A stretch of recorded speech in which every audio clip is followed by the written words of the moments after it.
So, is the Lumix S5IIX still worth buying in 2026? Before buying the camera, I spent hours researching about it. I watched reviews, comparison videos, and even read forums. Tried every reason not to buy it. Also because I never had used a Lumix before. The thing about Lumix is, it is notorious for its autofocus system. But then in November 2025, I finally pulled the trigger. At that time, I paid around 2,22,000 for the camera and the kit lens. And since then, I've used it on my music video shoots, my campaign shoot, and also on some personal projects. And after using it professionally for months, I realized that buying this camera had very little to do with the megapixels. The first reason, the Open Gate. So what is Open Gate? To quickly sum it up, Open Gate is you using the whole sensor size, and since this camera is full frame, I can record 3:2. This aspect ratio I'm getting is because of this camera. Another reason was ProRes recording. As you guys, some of you might know me that I like to do a lot of color grading work in my videos. So for that, ProRes is required. And once again, the direct comparison would be Sony a7 IV, which didn't really had ProRes recording as well. One more reason which I wasn't really sure about was SSD recording, but since I've started using it, I cannot just go back.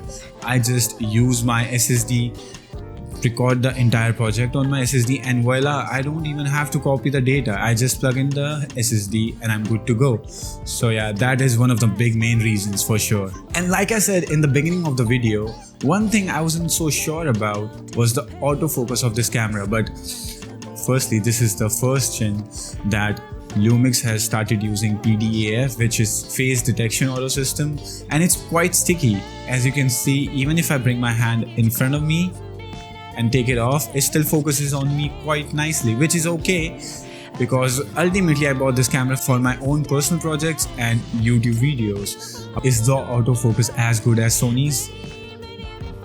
Not quite really, but it gets the job done, and most of the shoots that I do, they are well planned, so I don't really have to worry about the autofocus anyway.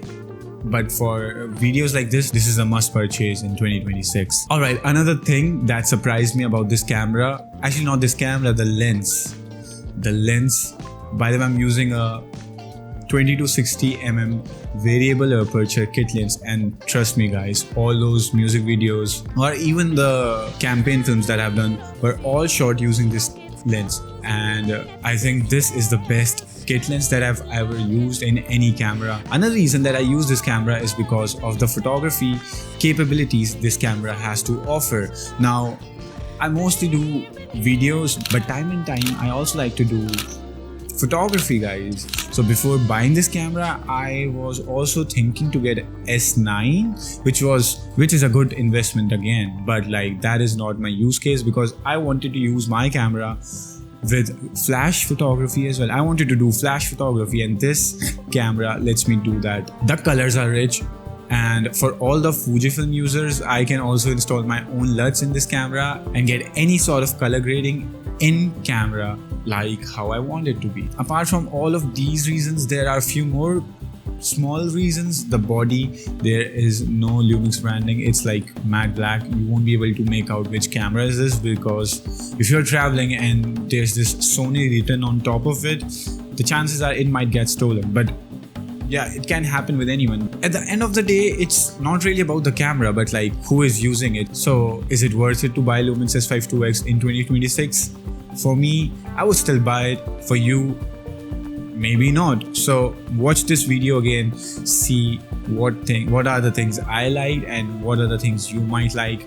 Compare it with other cameras, but if I have to compare this camera with a competitor, which is Sony a7 IV, I think this camera is better than that because I've used both the cameras. Either way guys, this is Mohit for now, and I hope you enjoyed this video. I will be back next month. Peace.